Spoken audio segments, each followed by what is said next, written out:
Assalamualaikum warahmatullahi wabarakatuh. Salam sejahtera untuk kita semua. Berjumpa kembali dengan saya Sandra Dewi. Kali ini kita akan membahas materi tentang integrasi nasional dalam bingkai Bhinneka Tunggal Ika.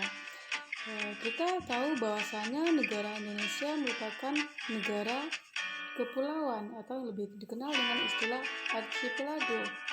Indonesia memiliki kurang lebih ada 16.000 pulau yang tersebar di seluruh wilayah Indonesia, dan untuk itu bukan perkara yang mudah untuk tetap menjaga integrasi nasional agar kedaulatan negara Indonesia bisa tetap terjaga. Baiklah, untuk materi kali ini apa yang akan kita pelajari? Pada pertemuan kali ini nanti Ibu akan menjelaskan tentang kompetensi dasar dari materi yang akan kita bahas. Kemudian pengertian dari integrasi nasional. Kemudian kita lanjut pada syarat-syarat integrasi. Setelah itu macam-macam integrasi. Dan terakhir yaitu faktor-faktor pendorong dan penghambat terbentuknya integrasi nasional. Baiklah, Ibu harap kalian tetap semangat dalam mengikuti pembelajaran ini. Baiklah, Ibu akan jelaskan tentang kompetensi dasar pada materi kita kali ini. Adapun kompetensi dasar atau KD-nya yaitu menganalisis faktor-faktor pembentuk integrasi nasional dalam bingkai Bhinneka Tunggal Ika. Kemudian untuk indikator pencapaian kompetensi intinya yaitu mengidentifikasi kebinekaan bangsa Indonesia.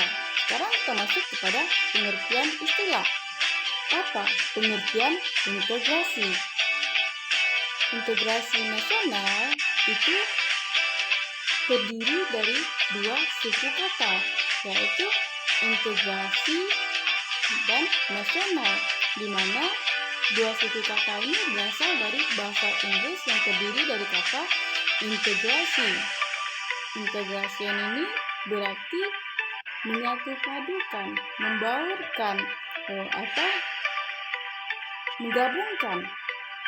Kemudian nasional itu dari kata nation, juga dari bahasa Inggris yang berarti bangsa. Jadi dapat disimpulkan integrasi nasional merupakan penyatupaduan, pembauran dari unsur-unsur yang berbeda terhadap suatu bangsa. Menurut Kamus Besar Bahasa Indonesia, integrasi itu adalah pembauran hingga menjadi kesatuan yang utuh atau bulat.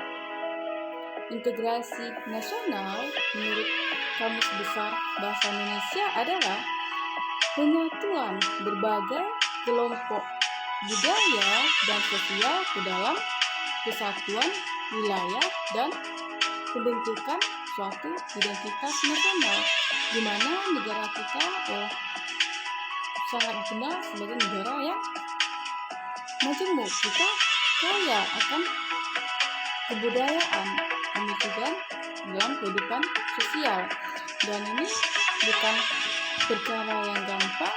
Bagaimana perbedaan-perbedaan tersebut bisa kita tekan sehingga bisa memunculkan integrasi nasional. Jadi dapat disimpulkan integrasi nasional tersebut merupakan upaya untuk menyatupadukan unsur-unsur yang berbeda sehingga menjadi satu keutuhan atau kebulatan. Kita lanjut pembahasan berikutnya. Syarat-syarat dari integrasi. Bagaimana agar integrasi bisa terwujud?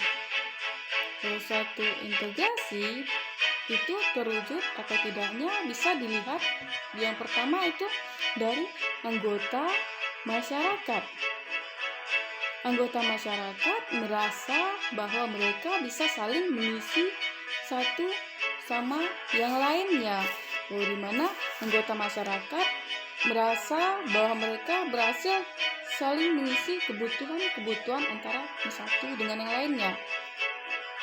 Ini bisa kita ibaratkan seperti halnya antara pedagang dan pembeli.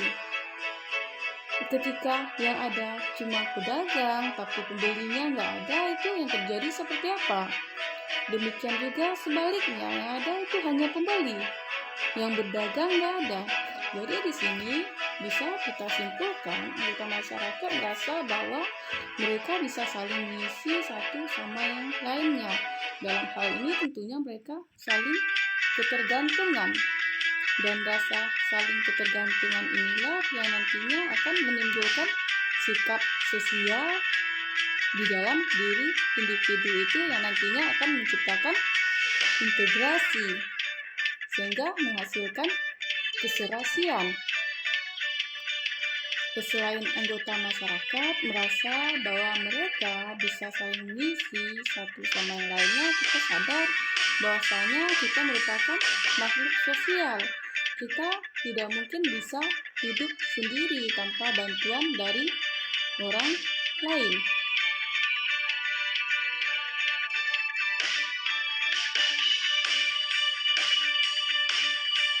Kemudian syarat lainnya juga kita bisa lihat bagaimana agar integrasi bisa terwujud, yaitu terwujudnya kesepakatan bersama mengenai norma-norma dan nilai sosial yang dijadikan sebagai pedoman dalam hidup bermasyarakat, di mana norma-norma ini merupakan aturan yang tidak tertulis tetapi ditaati oleh masyarakat, dijadikan sebagai pedoman dalam kehidupan bermasyarakat, dijadikan sebagai standar.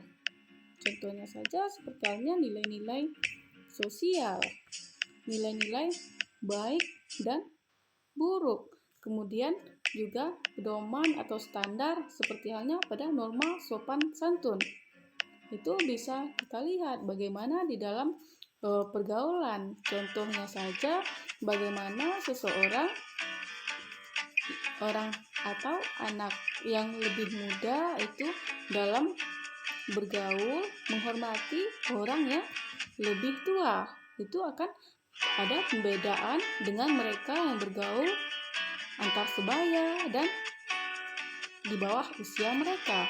Kemudian juga bagaimana agar integrasi bisa terwujud itu bisa dilihat dari norma-norma dan nilai sosial yang dijadikan aturan yang baku dalam mewujudkan integrasi sosial sehingga terwujud keserasian tersebut, keselarasan dalam kehidupan bermasyarakat, berbangsa, dan bernegara.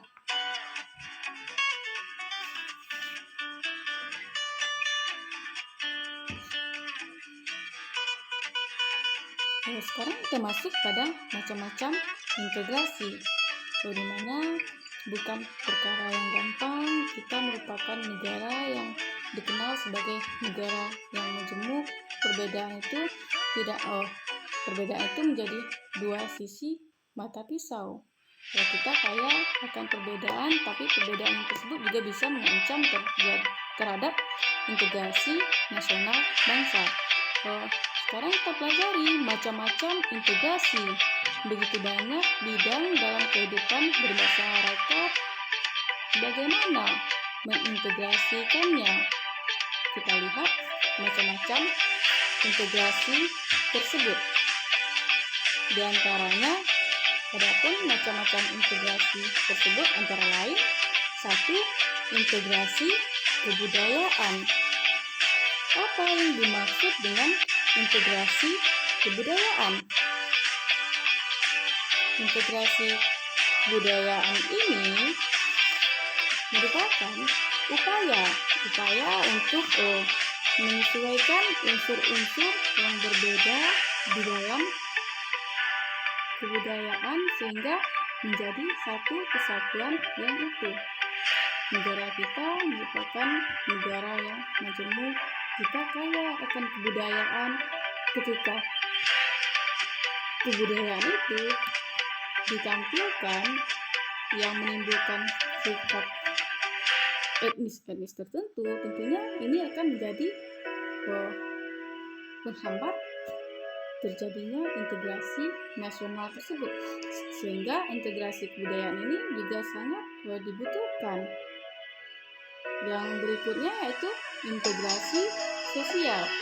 Integrasi sosial ini merupakan unsur-unsur yang berbeda di dalam kehidupan sosial, sehingga menjadi pola di dalam kehidupan masyarakat, sehingga menimbulkan rasa kebersamaan. Rasa kebersamaan ini menciptakan keserasian di dalam kehidupan.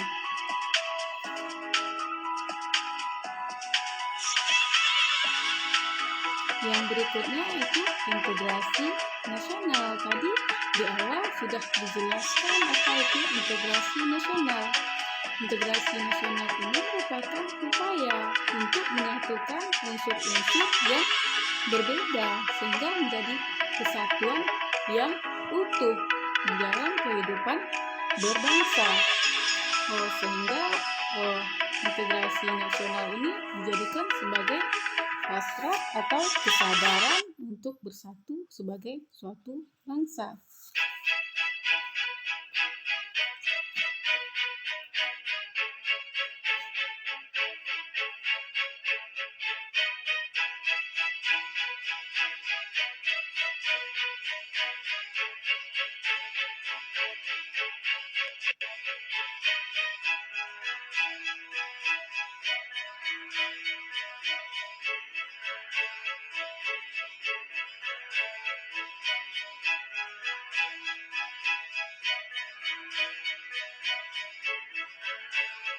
Sekarang kita masuk pada faktor pendorong terbentuknya integrasi nasional.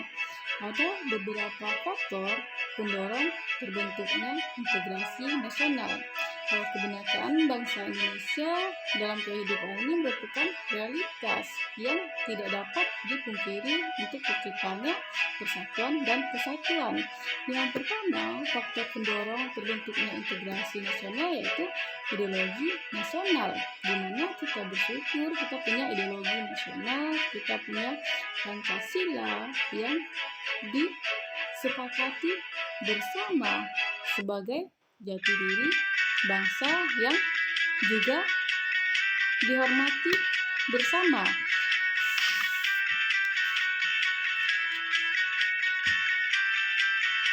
Selain dari ideologi nasional sebagai faktor pendorong, itu juga ada karena rasa senasib dan seperjuangan, di mana seseorang tersebut bisa bersatu itu karena mereka merasa senasib.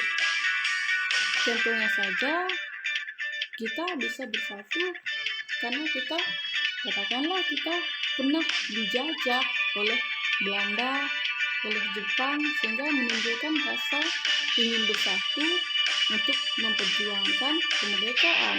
Dan sekarang kita melihat pada zaman sekarang, pada masa sekarang, di mana kita juga dihadapkan pada permasalahan bersama, yaitu dengan adanya COVID-19, di mana dengan permasalahan ini ketika kita merasa senasib, kita akan mengesampingkan ego, kemudian bersatu bagaimana menyelesaikan permasalahan yang ada. Selain itu juga faktor pendorong integrasi nasional yaitu bahasa persatuan. Kita memiliki bahasa Indonesia sebagai bahasa persatuan, di mana kita memiliki 700 lebih bahasa daerah. Ketika kita menggunakan bahasa daerah, tentunya kita akan kesulitan dalam berkomunikasi. Bersyukur kita punya bahasa pemersatu, yaitu bahasa Indonesia. Selain bahasa pemersatu, faktor pendorong berikutnya terbentuknya integrasi nasional yaitu antara lain rasa cinta tanah air atau yang kita kenal dengan istilah nasionalisme. Rasa cinta terhadap tanah air seseorang ini bisa kita wujudkan bagaimana kita bisa berperan aktif di dalam mendukung perekonomian bangsa kita. Itu contohnya saja dapat kita aplikasikan dengan cara mencintai produk dalam negeri. Itu sudah bentuk dari rasa cinta terhadap tanah air. Kemudian kita juga bisa mendukung perekonomian bangsa kita, memajukan perekonomian tersebut dalam bidang perdagangan. Kemudian selain rasa cinta juga ada faktor pendorong integrasi nasional lainnya, yaitu semangat persatuan, gotong royong, toleransi, sebagaimana yang diamanatkan di dalam sila ketiga Pancasila, yaitu persatuan Indonesia. Dengan adanya semangat persatuan, semangat gotong royong tersebut tentunya akan mewujudkan tekad bersama mencapai satu tujuan, yaitu tujuan nasional bangsa kita sebagaimana yang tertuang di dalam pembukaan Undang-Undang Dasar 1945.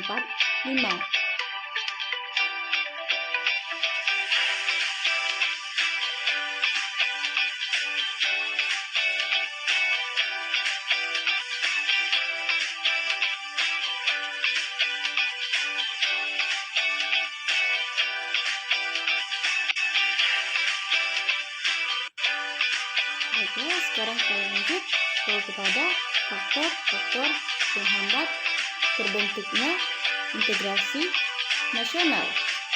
Adapun faktor penghambat terbentuknya integrasi nasional yaitu masyarakat heterogen. Kita masyarakat yang plural, kita terdiri dari berbagai ras. Contohnya saja ada yang pribumi, non-pribumi, kemudian kita juga banyak agama di negara kita yang diakui sebagaimana di tameng sila Pancasila kita, yaitu yang dilambangkan dengan bintang persegi 5. Negara kita mengakui 5 agama besar, ditambah lagi dengan agama-agama kepercayaan.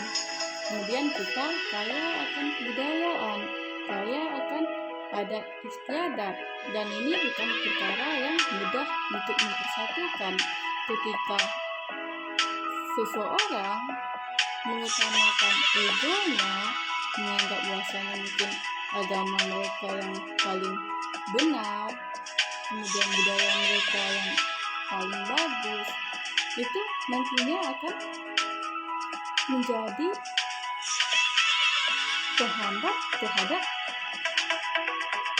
integrasi nasional. Karena hal itu ketika seseorang mengutamakan egonya, itu akan menjadi pemecah dari integrasi nasional ini.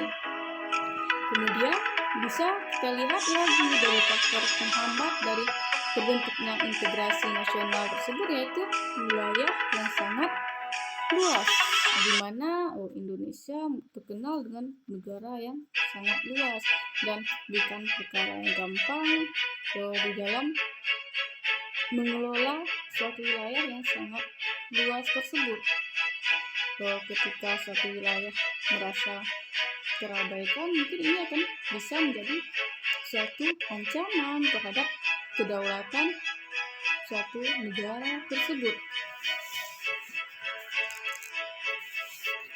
Luas wilayah negara kita yaitu 5.180,3 km persegi. Kemudian ketimpangan sosial dan pembangunan antar daerah ini juga dijadikan sebagai faktor penghambat dari integrasi nasional. Ketika ketimpangan sosial dan pembangunan daerah bisa kita lihat, mungkin suatu daerah bisa lebih berkembang pesat, satu daerah tertinggal. Ini akan menimbulkan permasalahan ini ketika tidak terpecahkan, itu akan menimbulkan kecemburuan sosial yang nantinya itu akan berujung kepada konflik yang tentunya akan menimbulkan perpecahan tersebut. Selain ketimpangan sosial, Kemudian juga ada ancaman. Ancaman ini dianggap sebagai faktor penghambat integrasi nasional. Adanya ancaman, tantangan, hambatan, dan gangguan yang mengganggu stabilitas nasional, atau yang kita kenal dengan ATHG, ancaman, tantangan, hambatan, dan gangguan. Adapun ancaman, hambatan, dan gangguan tersebut seperti halnya adanya terorisme. Terorisme itu merupakan ancaman terhadap suatu negara. Kemudian ada separatisme. Separatisme ini juga dikategorikan sebagai ancaman, yaitu kegiatan untuk pemberontakan, memisahkan diri dari kedaulatan suatu negara. Juga bisa seperti halnya provokasi massa, itu sebagai ancaman, sebagai gangguan terhadap stabilitas nasional. Dan yang sekarang ini lebih pada seperti halnya provokasi di media. Mungkin untuk pertemuan ini yang sudah kita pelajari, yaitu Ibu sudah jelaskan kompetensi dasarnya, Ibu sudah jelaskan pengertian integrasi nasional, kemudian syarat-syarat integrasi nasional, macam-macam integrasi nasional, serta faktor pendorong dan penghambat terbentuknya integrasi nasional. Jadi Ibu harap dalam pemaparan ini kalian bisa memahami materi yang sudah Ibu jelaskan. Dan untuk pertemuan kali ini kita cukupkan sampai di sini. Sampai jumpa di pertemuan berikutnya. Assalamualaikum warahmatullahi wabarakatuh.